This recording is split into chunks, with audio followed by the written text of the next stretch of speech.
my case study. Before I start, I would like to thank Ms. Jennifer Bird, who gave us this subject and asked if we talk about it. We thought it was a good subject, so we added that. So thank you, Ms. Bird. You got anything to say before I start my case study? No, sorry, I was late and then in and out. Had a busy evening, but good dialogue. And I got to go back and watch the recording for the first 30 minutes that I missed. So thank you for talking. The Ravens ain't playing. Really? Really? Hey, she's great people. I love her to death.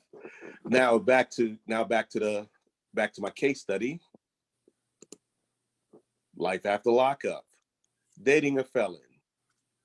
See, I changed my title. I got a new job. I'm now a pleasure delivery specialist. So if you need pleasure, you can call me and I will deliver it. Wow. So you found. Is that coming to FedEx box? Yeah, FedEx. I can FedCockX. Yeah. Woohoo! I'm gonna put my address in the chat. So we found a person who gives you the tingles. And if anybody doesn't know what the tingles are, that's the feeling you get when it overrules your gonads, overrule your common sense. And I got a feeling. So here's the things you need to know. Let's assume you're dating one and they've done their time, they've done it. There are things that are going to be facts that you won't be able to get around. And even if they finish parole, there's still issues. They're still considered an ex-felon. But and some felonies you can never get rid of. But if the dude or woman paid their debt to society and they've been set free, here's things you need to know. I'm gonna start off with the cons. There's a stigma attached. You know how it is. Everybody thinks about, big bad felon, criminal, nobody gonna mess with them.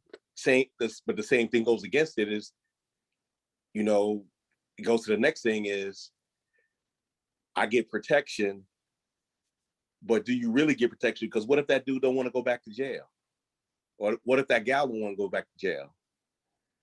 They might do stuff the worst to not go to jail, like shoot everybody. Lack of employment. Beyond the stigma, they've been trying to do this thing called ban the box. Does anybody know what ban the box is?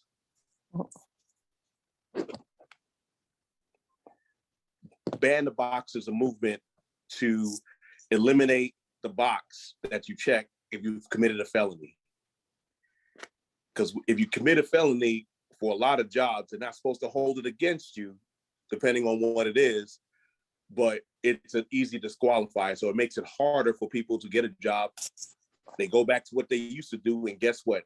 They're recidivist. They're back in prison. And then we're saying, we knew this was going to happen. So things like that can happen. Some felons can't live in any government-supported housing. I don't know if y'all knew that, but felons aren't supposed to live in the projects. Felons aren't supposed to live in Section 8 housing.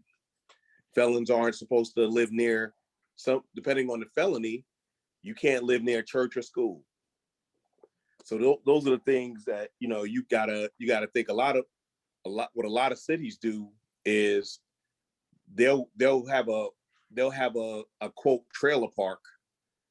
And that's where they'll dump all the people who can't get housing within decent housing, and then that has challenges within itself. Because if you gotta live in a housing where everybody's a criminal, and then some are doing better than others, you're gonna have issues. And they can't, they lose the right to vote. They can't own a weapon. They can't associate with other felons. They can't get any government assistance.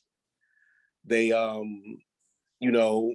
they are treated as second-class citizens, and a lot of that's what they're trying to do, prison reform, because a lot of times you set up a person. That's why they talk about especially in our community, the school to prison pipeline, where minor offenses become major offenses after a certain age, and then then they're just feeding the prison, and it's just a circle, keeps people in business.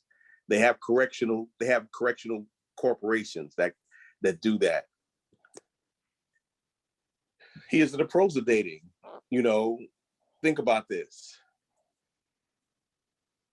They are people, they might have made a bad decision. Hanging out with somebody decided to rob a bank. They didn't know about it, but they caught the felony. Or you sitting at, sometimes, especially it happens with Black folks, you could be sitting at somebody's house. Next thing you know, 12 is knocking through your door. They don't care who did it or who didn't have it. Guess what? You're still gonna get caught up. So wrong place, wrong time. A lot of people who've gone to jail and are truly repentant for what they did, they have greater sense of understanding. And they have more sensitivity to things around, and they're less likely to want to go back. So they're less like they think a lot quicker. They could deal with bad situations. Hell, you lose your electricity. Hell, it's better than being in prison. It gets to a point where everything is better than being in prison. That's dealing with bad situations, and they be more understanding.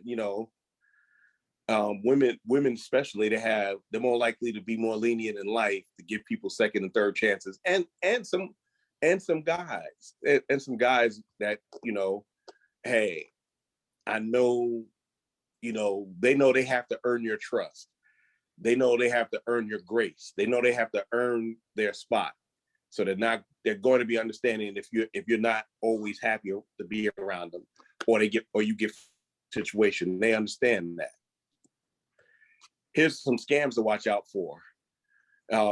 Everybody's got one or two friends that are attention seeking. People in prison do tend to be attention seeking because they feel they're invisible once they get out. Financial using. We all talked about money on the books, but they could have 8 or 9 other people putting money on their books. So you got to watch out. They could be using you for your benefits or what you can do for them.